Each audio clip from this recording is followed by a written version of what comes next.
넷플릭스 다큐멘터리 나는 신이다. 이 얘기 나오는 정명석 씨, JMS를 주로 다뤘습니다. 그랬더니 아주 조회수가 폭발을 했고 많은 관심을 여러분들이 보여주셔서 오늘도 그에 이어서 두 번째 이 나는 신이다에서 나오는 종교를 가장하고 이용한 범죄 집단, 이 아가동산에 관해서 한번 얘기를 해보도록 하겠습니다. 사실 저 어렸을 때, 뭐 어렸을 때도 아니라 젊었을 때 아가동산이 한창 문제가 돼가지고 큰 파장이 사회적으로 일어났었거든요. 우리 베프님도 마찬가지죠. 저는 이 아가동산에 있는 데가 제 고향입니다.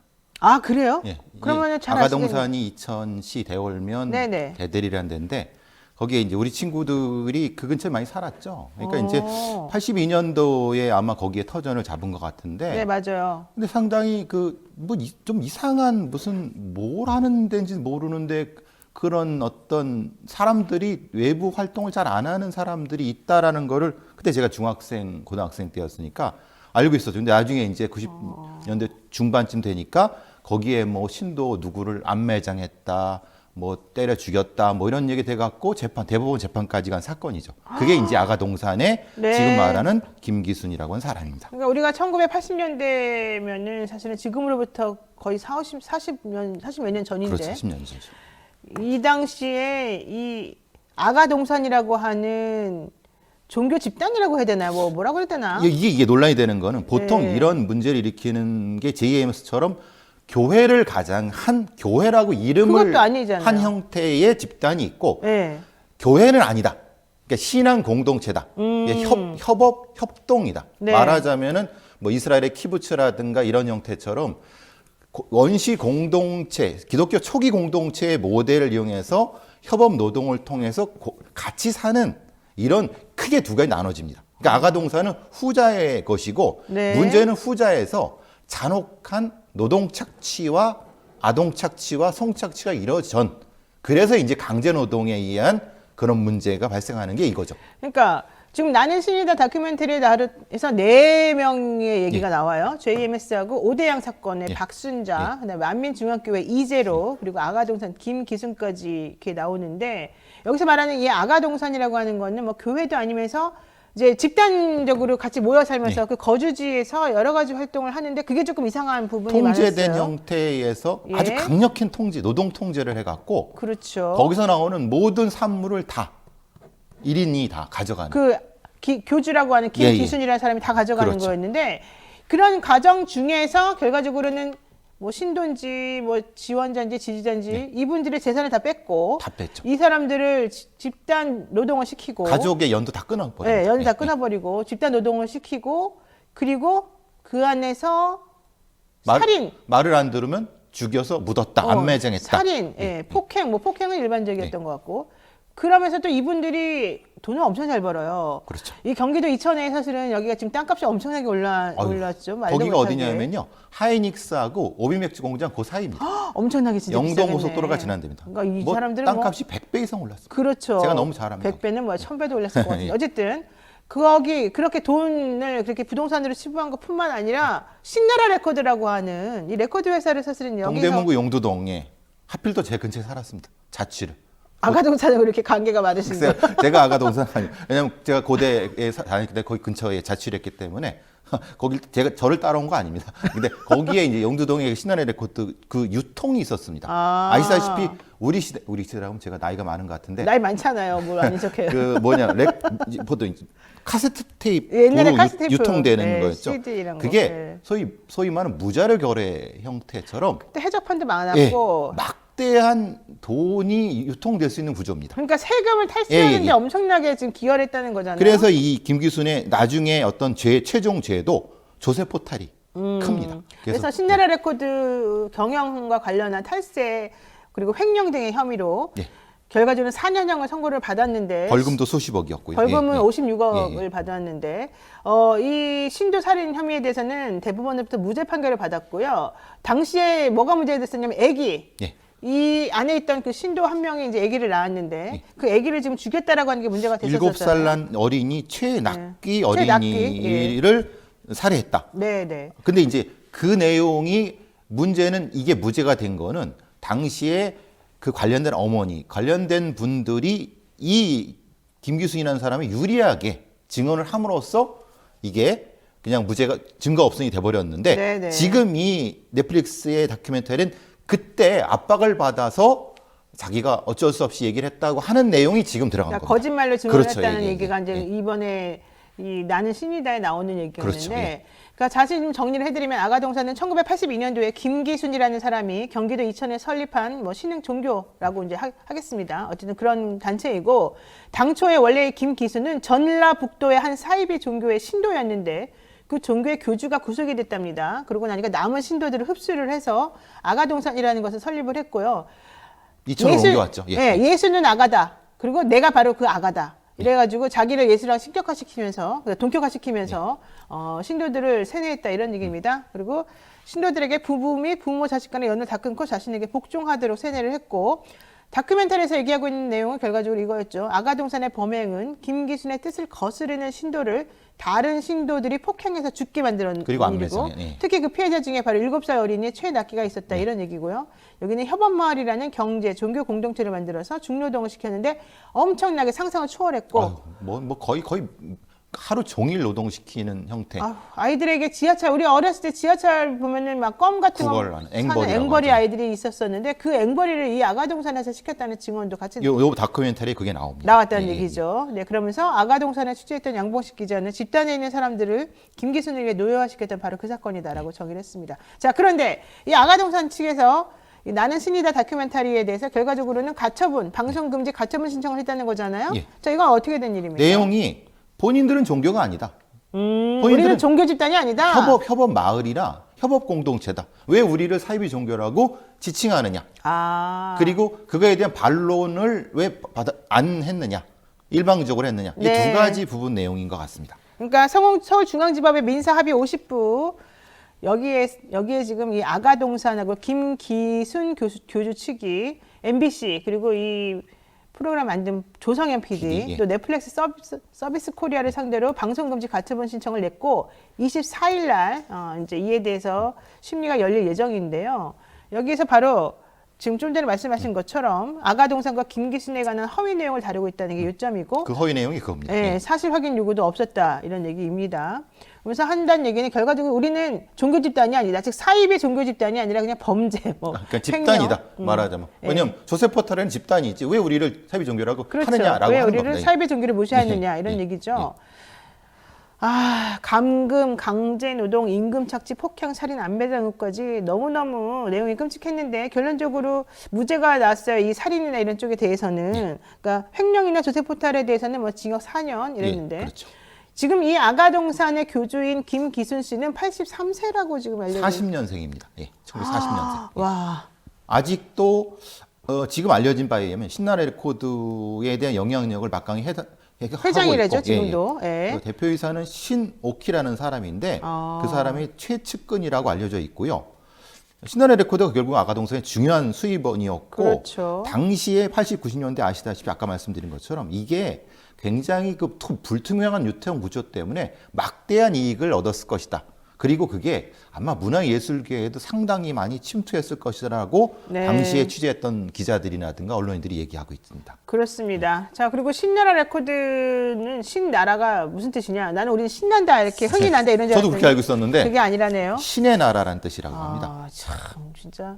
그러니까 이게 무서운 내용이 들어가는 어쨌든 돈을 막 쓸어 담아가지고 그 당시에는 현금 다 유통이었기 때문에 80년대 그러면 사실 카드는 잘 안 썼을 때고, 무조건 현금이죠. 예, 무조건 현금으로 무자료죠, 그것도 다. 자료가 네, 다 네, 없는 거죠. 그러니까 그냥 돈을 셀 수 없을 정도로 네. 쓸어 담았다는 건데 결국 그 돈이 전부 다 김기순 주머니로 들어갔다는 그렇죠. 거겠죠.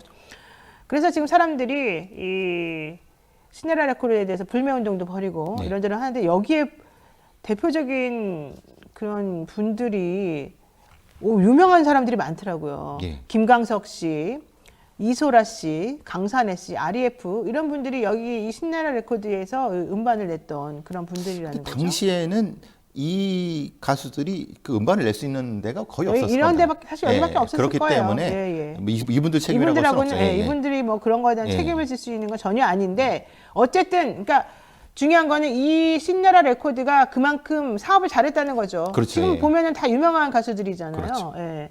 자, 그렇다면 지금 이 아가동산의 재력이나 영향력이 엄청나다고 보일 텐데 그렇다면은 결과론적으로는 처벌을 그래서 안 받는 걸까요? 변호사들이 막 빵빵하게 써가지고.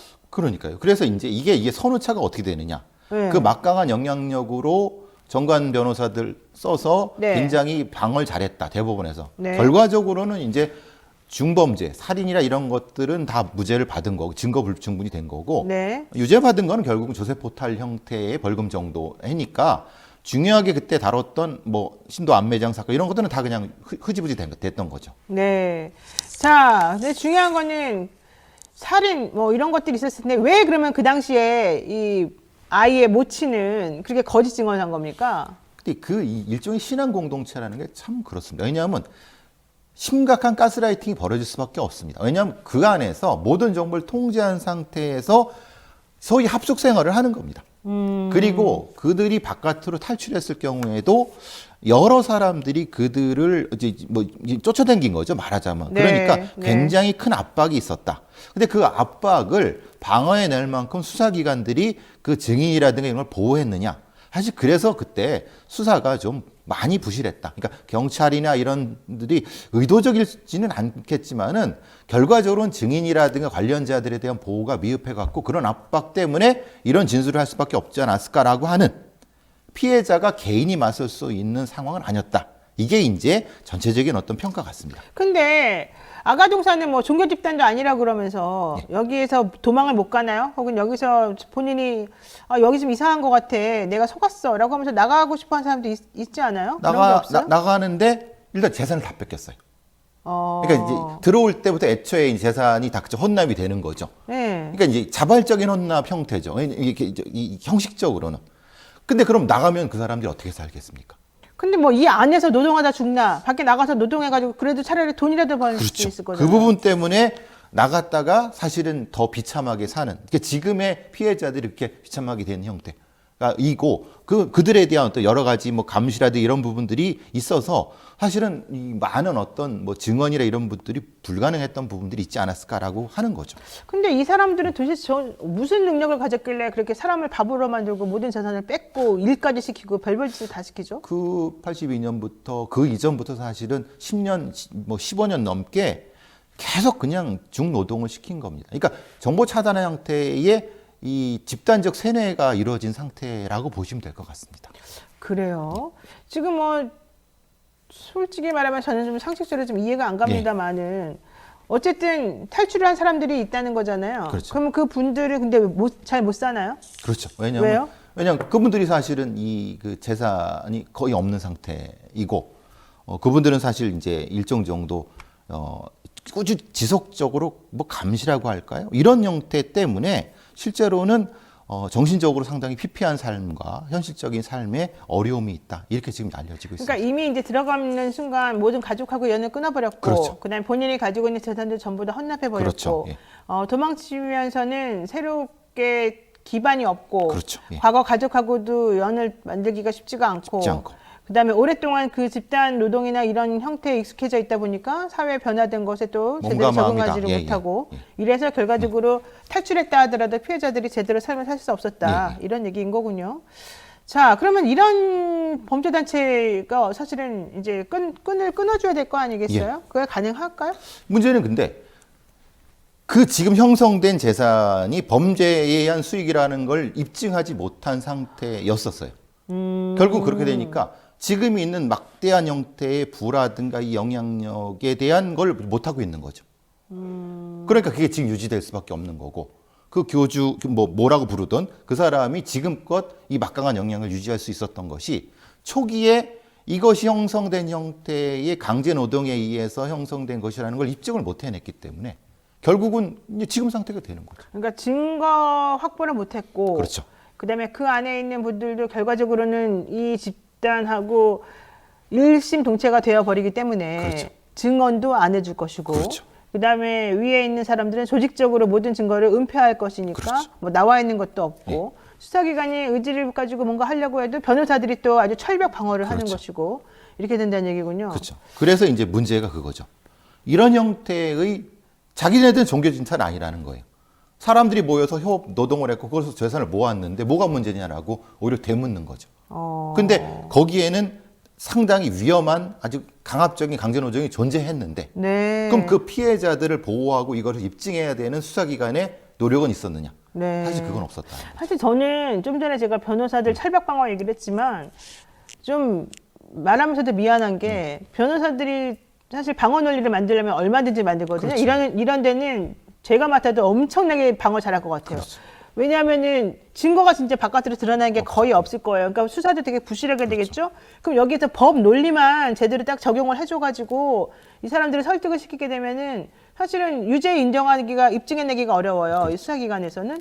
게다가 이 사람들은 돈도 많기 때문에 여기저기로 이 돈으로 또 뭔가 좀 정리하는 부분도 있을 거란 말이죠. 그렇죠. 그러면 변호사들이 이 좋은 머리를 가지고 이 법 논리를 잘하는 이 시장에서 엄청나게 본인들의 이 역량을 발휘해가면서 할 거예요. 왜? 그들에게는 돈을 엄청나게 쓸 거니까. 이 아가동사 뭐 이런 곳에서 예를 들면은.